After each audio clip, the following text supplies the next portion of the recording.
4 साल बाद दो एग्जाम, तो रिवीजन का टाइम नहीं मिल रहा है। रिवीजन मतलब सिर्फ तथ्यों को देखना, और जिस दिन तुम जो पढ़ रहे हो, मतलब एक तरफ तुम आगे पढ़ रहे हो और दूसरी तरफ यहाँ पिक्चर बन रही है, उसके बाद तुम्हारा कोई कंपटीशन रुक ही नहीं सकता। बस यही पैरामीटर है।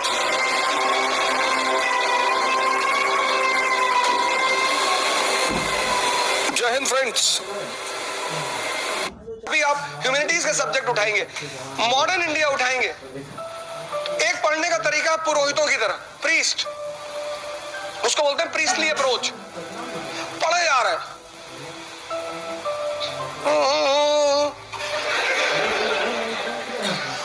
पढ़े जा रहे, एक दिन में 70 पेज, 80, 150, 300 मर गए।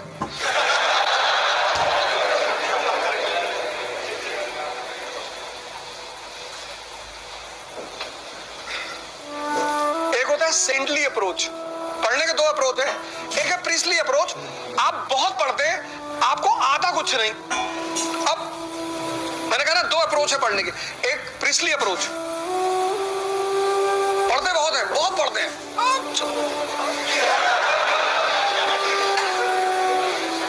पता कुछ नहीं।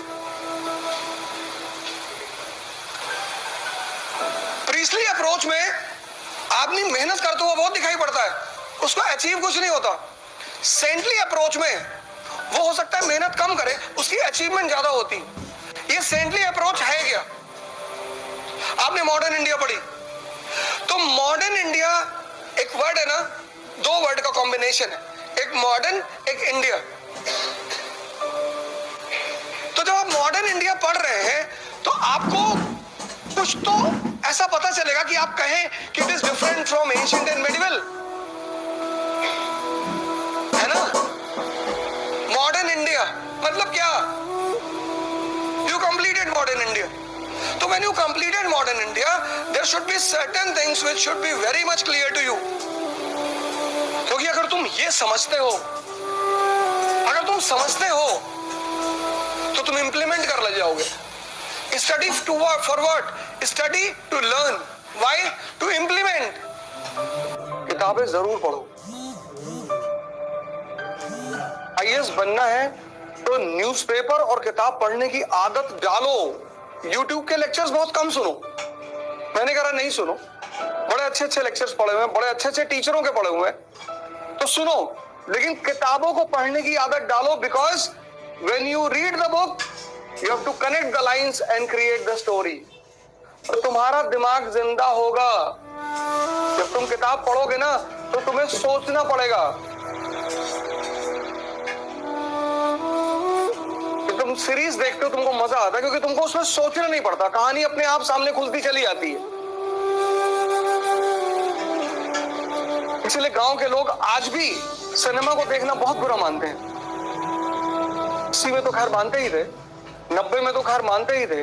आपने घर में जो आपके एल्डर है, पिताजी, उनसे पूछिए कि वो कैसे पिक्चर देखने, मूवी देखने जाते रहे होंगे। और किसी भी तरीके से मूवी हॉल में घुसोगे तो इंफॉर्मेशन घर पहुंच जाती थी। और आज पीवीआर को एक सोशल स्टेटस बना दिया गया है,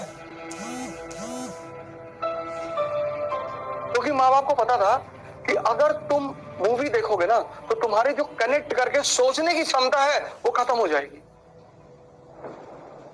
इसलिए किताबें पढ़ने में नींद आती है। तो किताबें खुद से तभी बोलेंगी जब तुम उनसे बोलोगे, वरना वो तुमसे नहीं बोलेंगी। वो बोलेंगी तुमसे।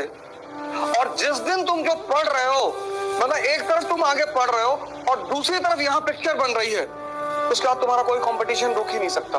बस यही पैरामीटर है कि जिस लाइन को तुम पढ़ रहे हो, चाहे वो हिस्ट्री हो, ज्योग्राफी हो, पॉलिटी, इकोनॉमी, कुछ भी, मतलब तुम लाइन यहां पढ़ रहे हो और यहां उसकी पिक्चर बन रही है, बस समझ लो तुम्हारा सिलेक्शन होने वाला है। क्योंकि पिक्चर बन रही का मतलब यह है कि डाइजेशन इज गोइंग ऑन, हजम हो रहा है। किताबें लो और सरल किताबें लो। पहली किताब ले लो NCERT, old NCERT, class 12, Vipin Chandra. Modern India, class 12 by Vipin Chandra, old NCERT, old. बहुत प्यारी किताब है, बहुत अच्छी किताब। मतलब एक बहुत ही छोटे लेवल पे, क्लास 12 के लेवल के बच्चे के लेवल पे तुम्हें पूरी कहानी सुनाएगी। और एपिसोड जैसे धारा, उसमें 13 धारावाहिक हैं, 13 एपिसोड है उस किताब।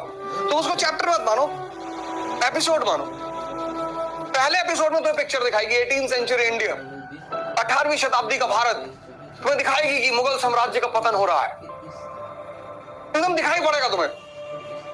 क्षेत्रीय शक्तियों का उदय हो रहा, regional powers are emerging, independent Awadh, independent Bengal, independent Nizam, regional powers पैदा हो रहे हैं, मुगल शक्ति खत्म हो रही है। और सबसे बड़ी घटना जो मुगल शक्ति के पराजय को दिखा रही वो है 1739 का बैटल ऑफ करनाल, जब नादिर शाह ने मुगल बादशाह को मुर्गा बना दिया।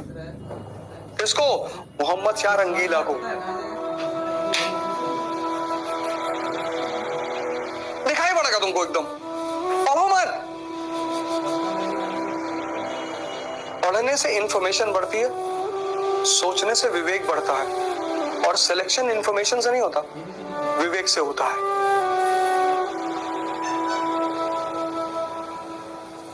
आज के दौर में लोगों के पास इंफॉर्मेशन बहुत है पर सोचा ही नहीं, सोचा ही नहीं। सब कुछ उस किताब में लिखा हुआ है, सब कुछ, बस तुम्हें सोचना है रुक के। इसीलिए भारत के आध्यात्मिक इतिहास में कुछ पक्षियों का, कुछ फूलों का बड़ा महत्व है। जैसे भारत के आध्यात्मिक इतिहास में तोते का बड़ा महत्व है। पता है क्यों? क्योंकि तोता रामायण याद कर सकता है, समझ नहीं सकता, और बिना समझे कोई अर्हत नहीं होगा। इसीलिए तो तुम्हारा पढ़ने में मन नहीं लगता था, तुम्हें पता ही नहीं होता है कि पढ़ना क्या है।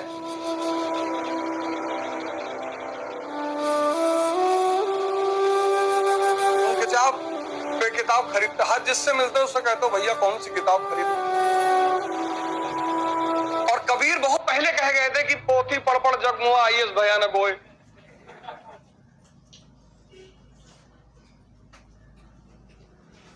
वो आईएएस के बेसिकली उन्होंने आईएएस के लिए ही कहा, बाद में लोगों ने प्रेम जोड़ दिया उसमें।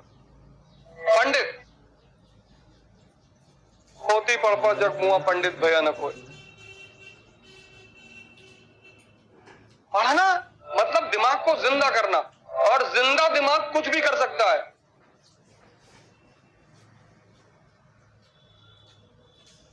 पढ़ना मतलब दिमाग को जिंदा करना, और जिंदा दिमाग कुछ भी कर सकता है।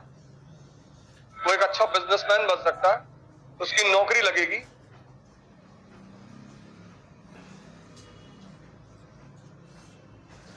ये बात आज से पहले कभी सोची थी?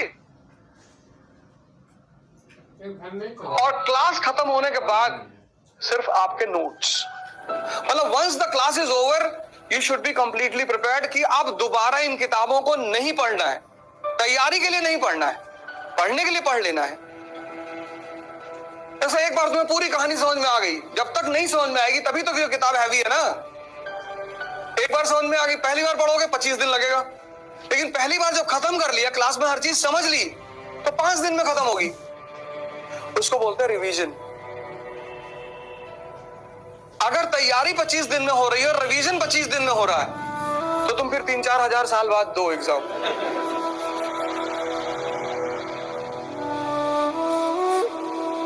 सर रिवीजन का टाइम नहीं मिल रहा है। रिवीजन मतलब सिर्फ तथ्यों को देखना। कॉन्सेप्ट कैसे भूलोगे यार? कॉन्सेप्ट भूल ही नहीं सकते। कॉन्सेप्ट भूलने का तरीका ही नहीं। साइकिलिंग सीख लिए, अब नहीं भूल सकते। Once you have learned cycling, there is no way to unlearn it. और तुम चाहो हम साइकिल चलाना भूल जाए। स्विमिंग सीख ली, अब तुम सोचो हम भूल जाए, संभव ही नहीं।